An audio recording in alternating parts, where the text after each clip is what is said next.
that better?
Thank you.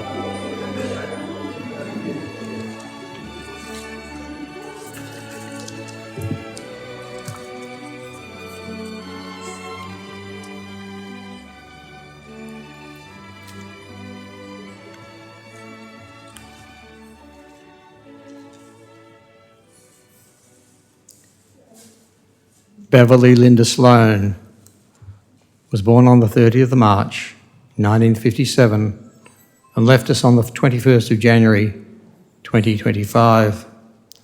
Hello, my name is Charles Crock, and please, before we commence the service, I ask those that have mobile phones, would you please either switch them to silent mode or turn them off, just for the duration of the service. Thank you. Well, I did not know Bev during her life. However, on behalf of her husband Chris and the extended family and friends, it is a privilege to assist in this service today. We're gathered to lay Bev to rest. We're here to honour her life, to mourn her leaving us, to say goodbye gently and reverently, and also to celebrate her successful life. It would be remiss not to mention family and friends who cannot be with us. It is, however, certain that their thoughts and their love are with us. In this sad time, we recognise that it is also a time to remember all that Bev was and all she has given to the people in her life. Today, we are reminded of our own mortality.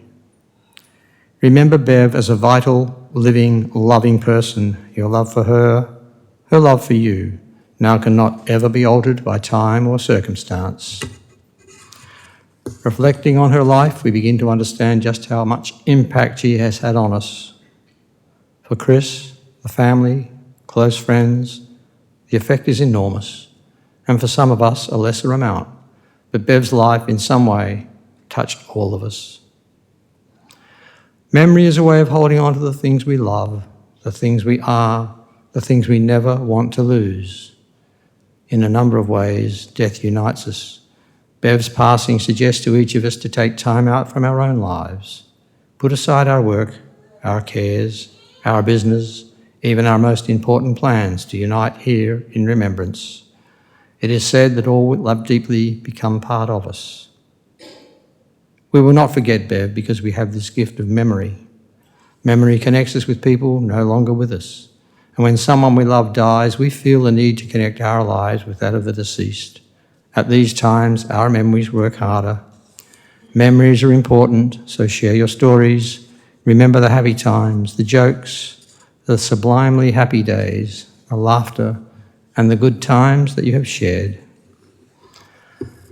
And now I'm going to call on Chris and Ian, that's Bev's husband and brother, to step up to the lectern. Chris, Ian will deliver the eulogy and their tributes to Bev. Would you like to come forward now, please?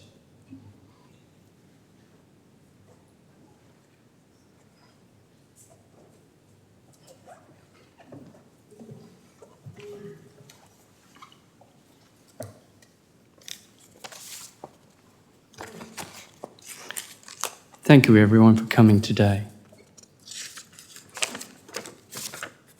My name's Ian, I'm Bev's brother, one of 4. Please excuse me, I'm going to read. My younger sister Bev was born in late March 1957 and was a suburban Perth girl and woman all her life. She entered this world in Eastwick Park and was brought home to 29 Marchamley Street in Carlisle, less than 1 kilometre from her final home, in which she passed away in her sleep on the 21st of January this year. She was only 67 years old. Bev was the first and only daughter of our parents, David and Yvonne Hills. She was the granddaughter of Cedric and Olive Harris and of Hester Hills. She had 4 older brothers, so you might be able to imagine her early life being equally spoilt and teased by her older male siblings. Our eldest brother, Terry, was almost 10 years old when Bev was born. And the few black and white photos we have of our family together usually show Terry holding Bev on his hip or on his lap. I believe it was my grandmother and my mum who thought that name Beverly Hills was catchy. But I think the arrival on our tiny TV screens of the Beverly Hillbillies TV comedy, just as Bev started primary school, took a little of the shine off.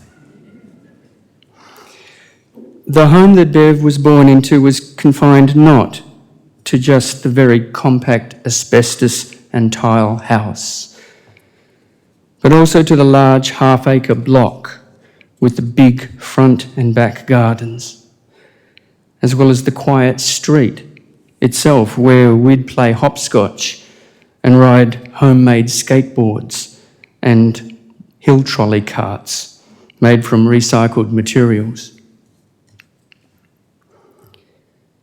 Our home was very modest. In the 50s and 60s, we didn't have much money. I think we got our first black and white TV in 1962. There was no air conditioning, no ceiling fans. We had fairly random furniture, no carpets. Dad had built an attached sleep-out where the older boys slept, while Bev was blessed with a small room of her own. Things improved steadily over the years and we had a happy home. In hot weather, Dad would put a large sprinkler on the roof with water from our bore, cooling everything down and offering us a fun activity, running in and out of the man-made rain. In winter, a portable kerosene heater was often lit in the lounge room, and who knows what bad things those fumes did for our fairly feeble lungs.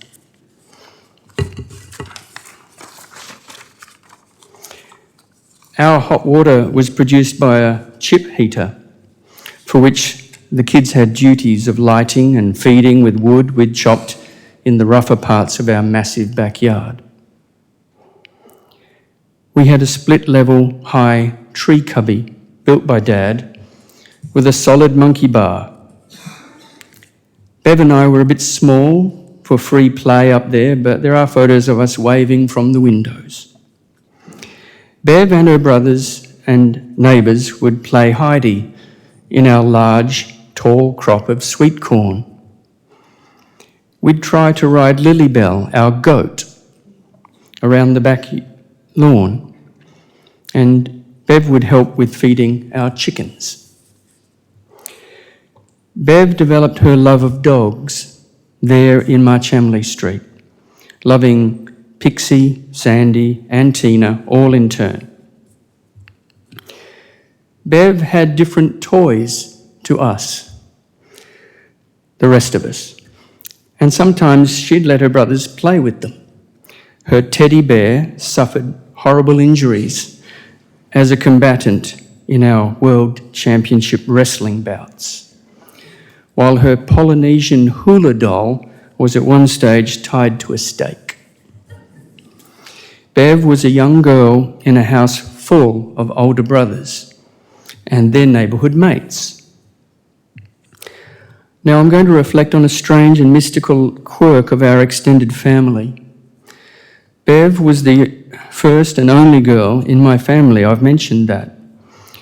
But in the same year of 1957, our two Harris aunts gave birth to their first and only daughters.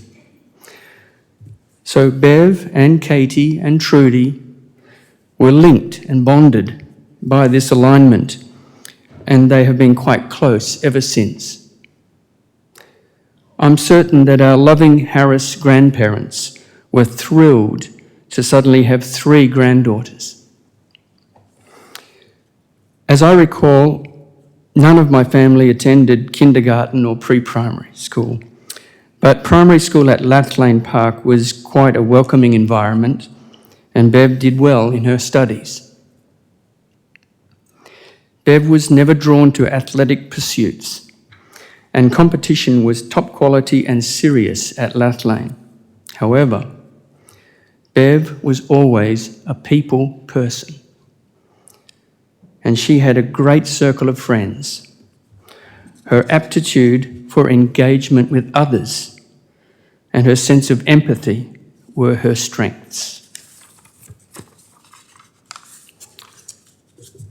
Through all of Bev's schooling, she was just 1 grade below me. Our schools were large and our paths didn't often cross, but she was always there.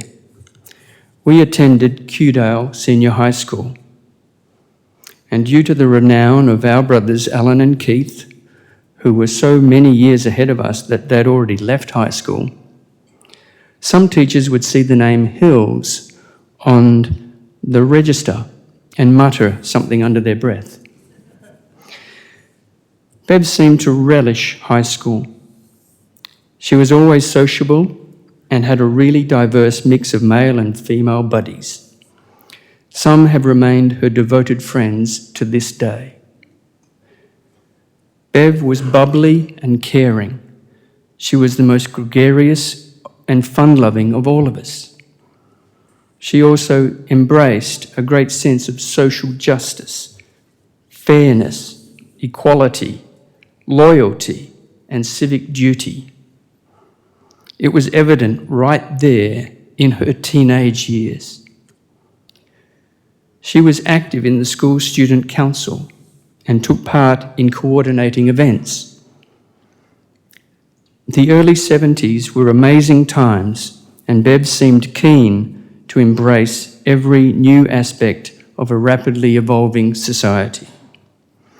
I think David Bowie as Ziggy Stardust was her musical hero, although Mark Bolan of T-Rex probably ran a close second.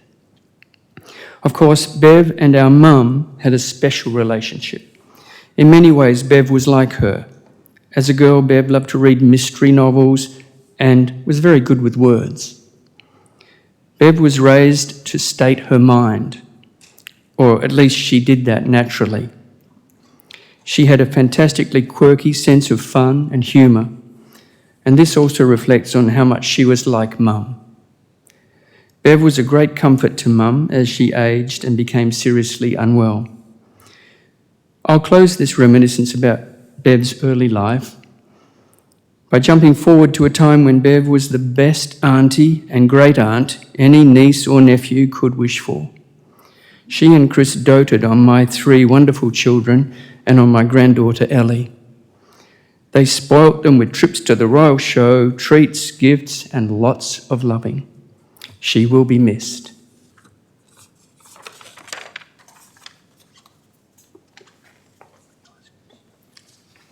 Thanks, Ian. Thank you, interpreters.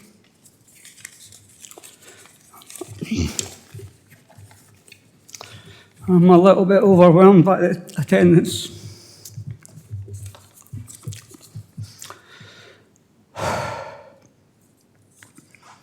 You may have seen a sheep on the casket. I'll get to that soon. Also, I've got a couple of curly Scottish words for the interpreters. No one in the world knows this. I'll start with the time I met Bev. I'd been in the pub for a few hours, can't remember the name of it. I ended up going to this impromptu party. There wasn't many there, but I ended up sitting next to Bev. She was in the process of trying to stack little cartoon characters on top of each other, from the Snoopy characters. And they were on top of each other. So I asked Bev, could I have a go? Also saying, if I can stack them, I'll ask if you would like to go out on a date with me. Well, after placing the last piece on top, to my surprise, Bev said, you owe me. I'm thinking, what have I done? It was not like me to be forward with the girls. Next day we met, I remember, I bought her a hamburger and a Coke, and we sat down by the river at Riverside Drive and chatted for quite a long time. Bev was very easy to talk to. And I'm thinking to myself, I like this wee lassie. A couple of days later, I spoke with her. I was phoning from a public call box. When we ended the little chat we had, I said, you hang up. Bev says, no, you hang up. So we've finished the conversation. And walking back to my flat, I'm thinking, what have I done? Well, it went from being friends, then getting engaged, and about a year later, we were married. Married for 45 years.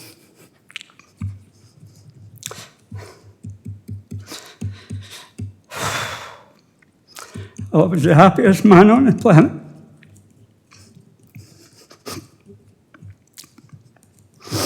In 45 years, we never argued. And that is so true. We never, ever argued. Bev had a calming effect on me. Bev was gentle, loving, honest, always helping others. I can't put any words to describe her.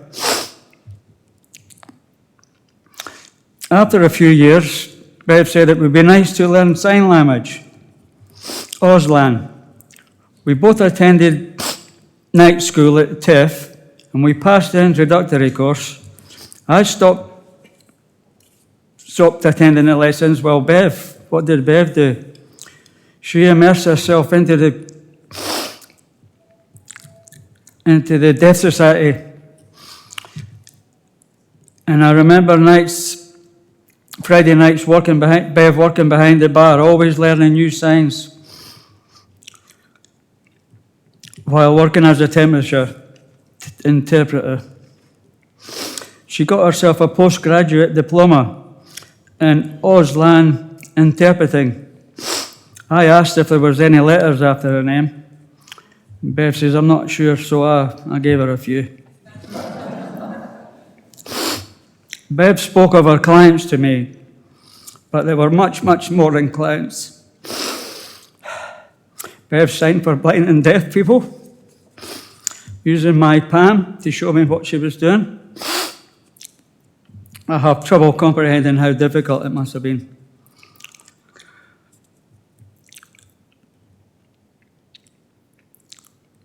She also worked with clients who had social and learning difficulties.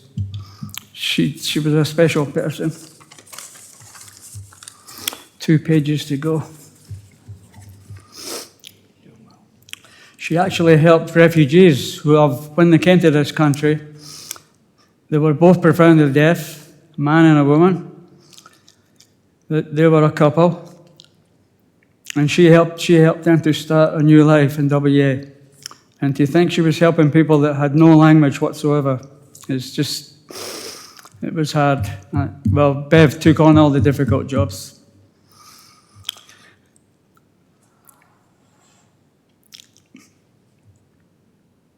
Bev was in the process of going through a retirement phase.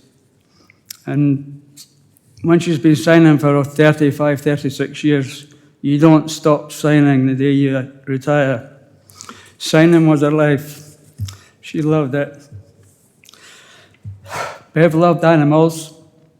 She was up in the morning when the sun comes up to feed magpies. She even had names for them. There was Willy Wagtails, Pink and Greys, Corellas, even a kookaburra came one day. But when the bin chickens started to arrive, I put my foot down. Bev just pouted her bottom lip and sunk her head, and what could I do? She'd always win. Okay, what's with the sheep on the coffin or casket? Lots of sheep started to show up in the house, all shapes and sizes. They must be in the numbers by now. So I think she became a collector of sheep. She was good to me because I was a collector of motorcycles and guitars. And she let me have other toys. Bev never ever said no to me. We always got what each other wanted, we got it. She was a wonderful person. Bev never quite got hold of the Scottish accent. She could never say, "Och, I the new." It's a bra brick moonlicht nicht the nicht. Bev would ask me, "What does that mean?" I'd answer, "It means it's a bra brick moonlicht nicht the nicht." On seeing our first Highland cow, she said, "What the hell is that?" I said, "That's a muckle coo."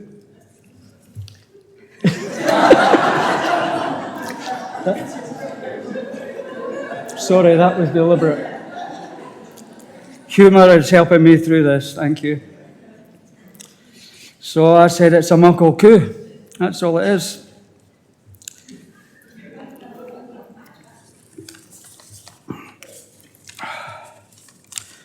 Beverly Linda would not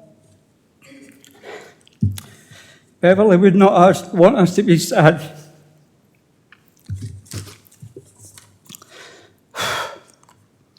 If you're up in the sky, Bev, looking down,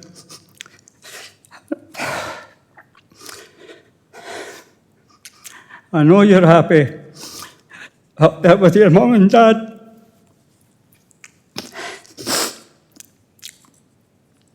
And all the pets you've had over the years that loved you, you loved them. Bye, Bev. I'll always love you.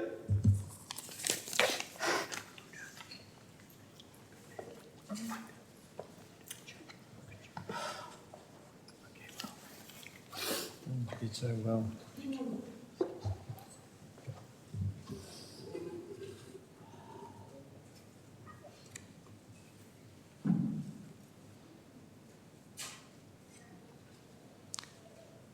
Well, thank you, first Ian, for doing what you did, because in doing what you did, You've given me most certainly, and I would suspect most of the people here, a far greater insight into the lady we lay to rest today. And Chris, everybody knows it takes more than a degree of courage to do what you just done. Chris, I stand here on a regular basis. I listen to a lot of eulogies, tributes. Rarely have I heard a better one than I just heard now. It was really great, and also, once again, has given everybody here yet a further insight into the life of the lady we're laying to rest. So on behalf of everybody, Chris, Ian, thank you.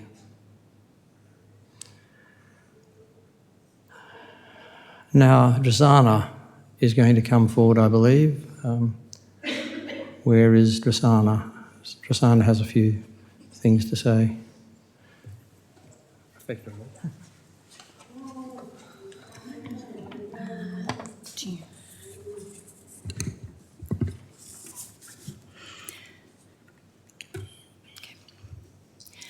Hello, everybody. My name is Drazana. Oh, we might do a switch, sorry. Thank you.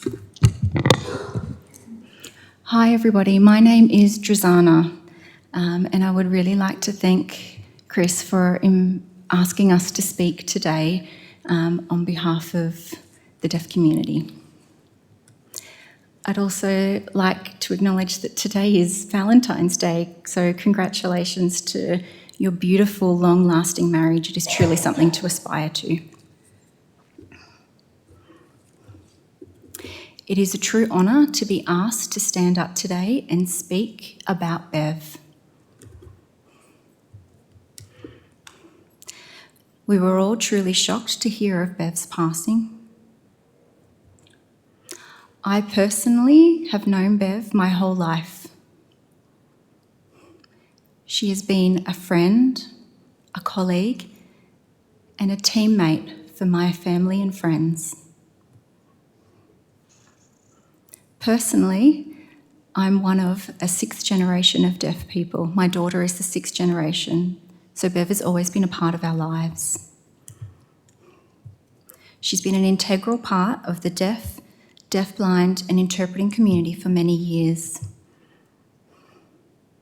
Many members of the community adore her and her contribution. We will forever remember her and keep her in our hearts.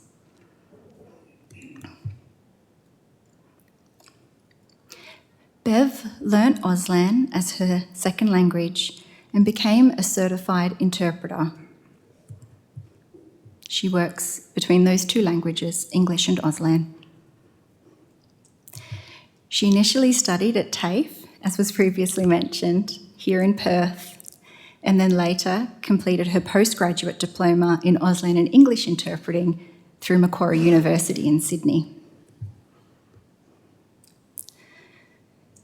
If I think about my age, Bev worked for 35 plus years as an Auslan interpreter.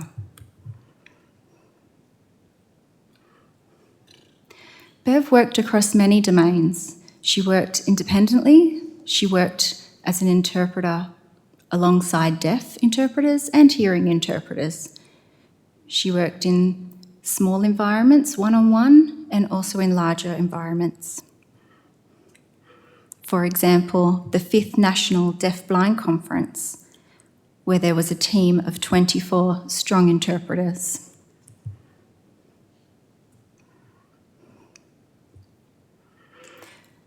Bev also worked heavily in the community as a volunteer.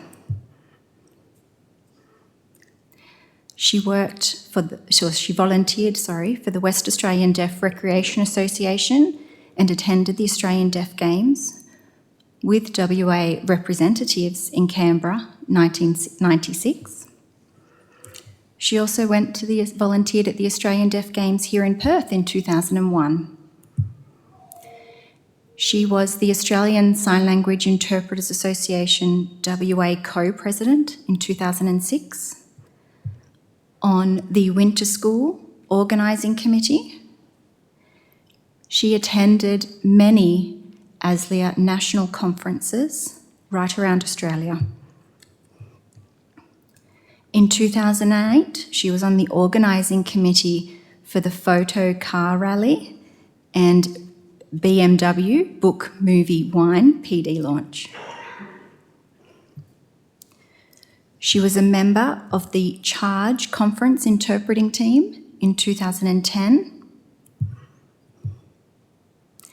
And she worked with the WA Police for many years, delivering interpreter awareness training to new recruits.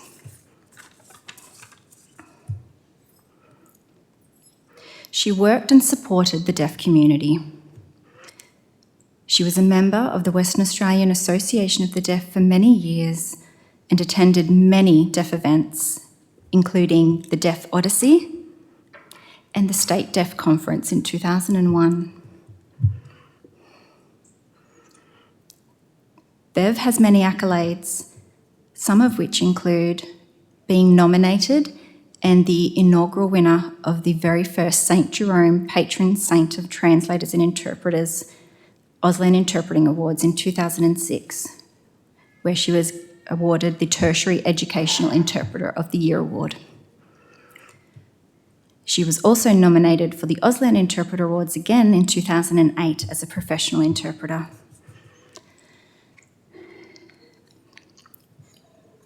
Bev is very dear to us. She was popular, hardworking, passionate about her profession. She's been a strong advocate for interpreters and her clients' rights. She accepted very challenging work in a variety of fields, including mental health, and she worked regularly with co-interpreters, deaf and hearing, to ensure the very best outcome for each of her consumers. Bev is a positive role model for her peers and other interpreters.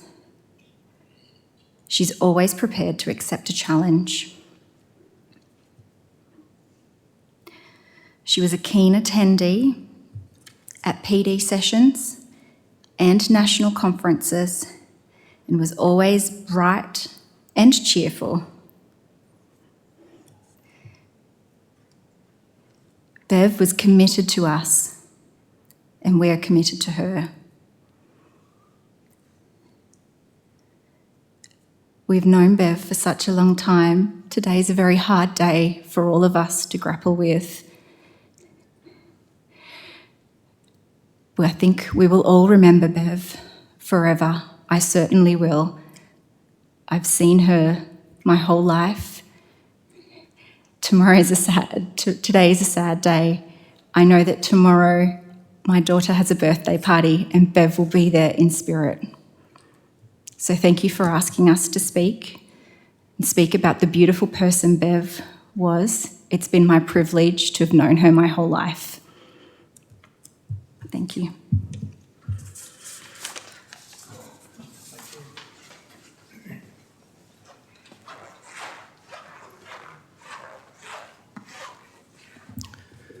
Well, we certainly need to thank Trezana for doing what she just did, and the young lady that did the speaking as well. It made a big difference. I would dearly love to be able to respond with a thank you in Auslan, but I can't, and God knows what would come out if I tried. So thank you for what you've just done. And now we're going to watch a video presentation depicting just a few brief moments in Bev's life.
love you with all my heart.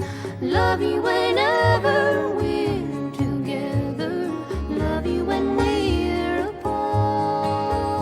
And when at last I find you, your song will fill the air. Sing it loud so I can hear you. Make it easy to be near you. And the things you do endear you to me. How you know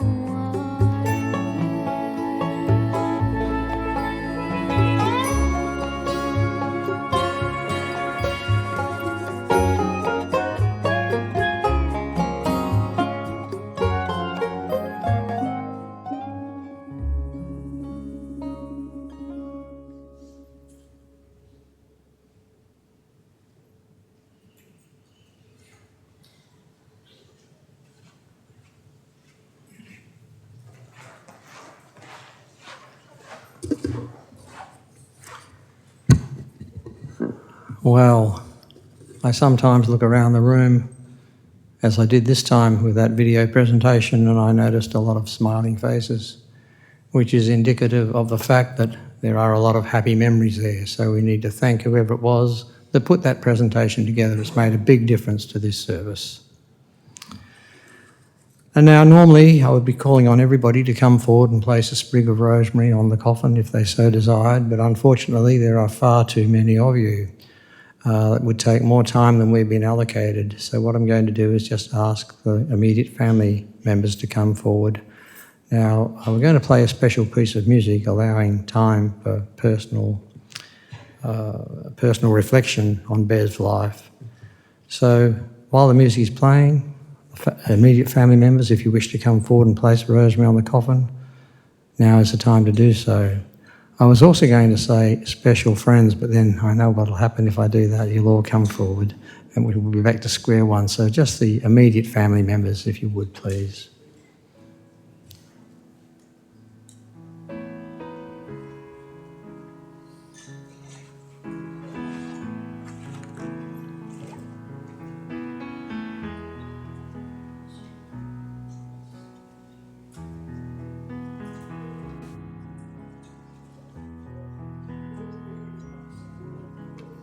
Heard there was a secret chord that David played and it pleased the Lord. You don't really care for music, do ya? Well, it goes like this: the fourth, the fifth, the minor fall, the major lift, the baffled king composing hallelujah. Hallelujah, hallelujah, hallelujah, hallelujah.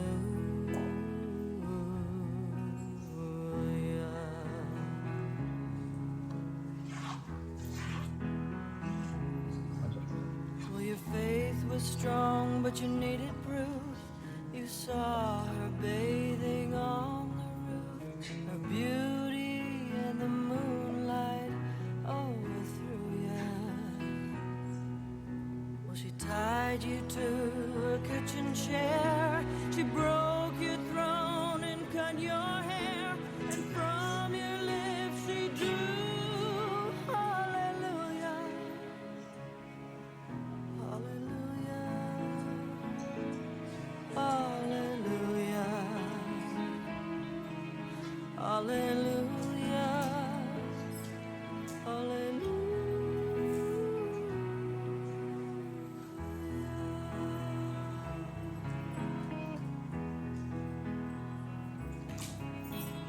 Baby, I've been here before. I've seen this room and I've walked the floor. Used to live alone before I knew ya. But I've seen your flag on the marble arch. Our love is not a victory march. It's a cold and it's a broken hallelujah. Hallelujah.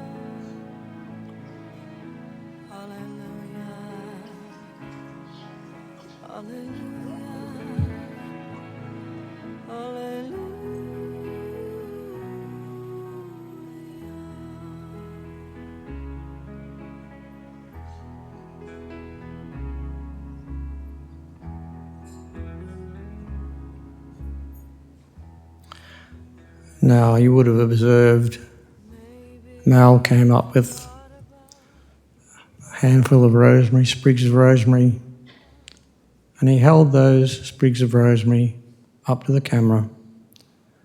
Now, that was specifically for those people that were unable to attend, and they'll probably be watching from afar because the service is being streamed live.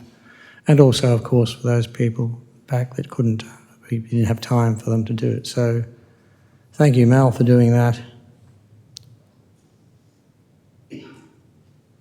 There is a reading. The tide recedes, but it leaves behind bright seashells on the sand. The sun goes down, but gentle warmth still lingers on the land. The music stops, and yet it echoes on in sweet refrains, and for every joy that passes, something beautiful remains. Her life is now closed, but there is beauty in what Bev has left. That beauty is in her family and many happy memories from a time now past. Ladies and gentlemen, we've now come to the committal. I would ask you bow your heads for the committal. As we commit the body of Bev, let us be thankful for the intangibles, the impact of her life on ours. We remember her smile, her courage in the face of adversity, her sympathy, her love of life, the significant moments and the fun times we had with her, the times we laughed with her and joked with her. But most of all, we will remember her love for as long as we live. Tenderly and reverently, we commit the body of Bev to the elements, grateful for the life that has been lived and all that her life has meant to us. We are glad we saw her face and felt the pressure of her hand. We cherish memories of her words and deeds and her character. We cherish her friendship. Bev, our joys will be greater. Our love will be stronger. Our lives will be better for having known you. Tenderly and lovingly, we return your body to the elements.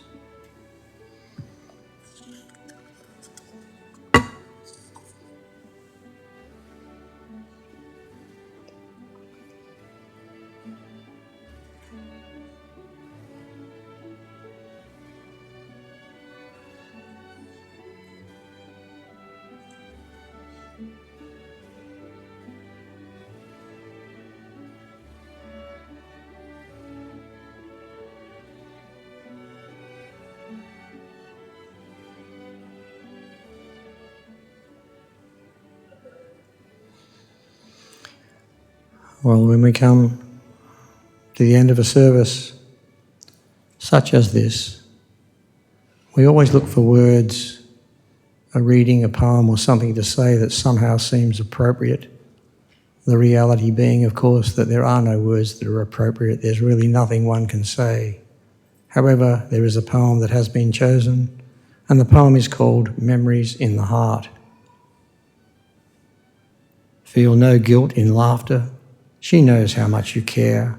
Feel no sorrow in a smile that she's not here to share. You cannot grieve forever, she would not want you to. She'd hope that you would carry on the way you always do.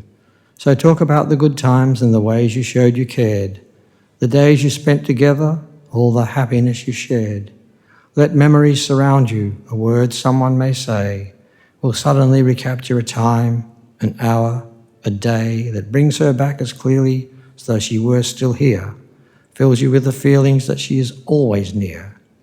For if you keep these moments, you will never be apart, and she will live forever, locked safe within your heart.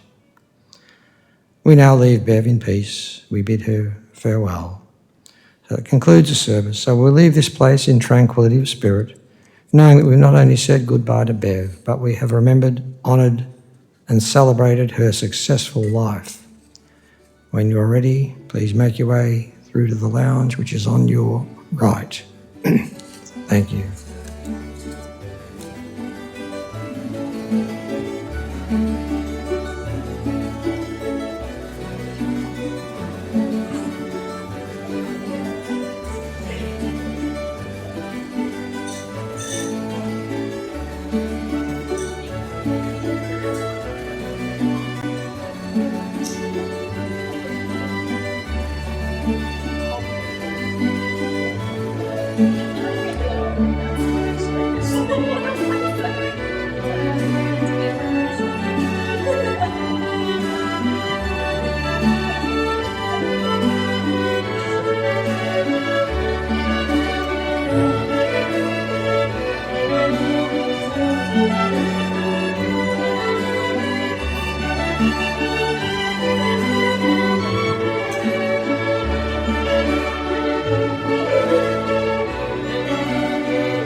I know. Thank you though very much.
All the best, guys. We'll see you. Good to see you.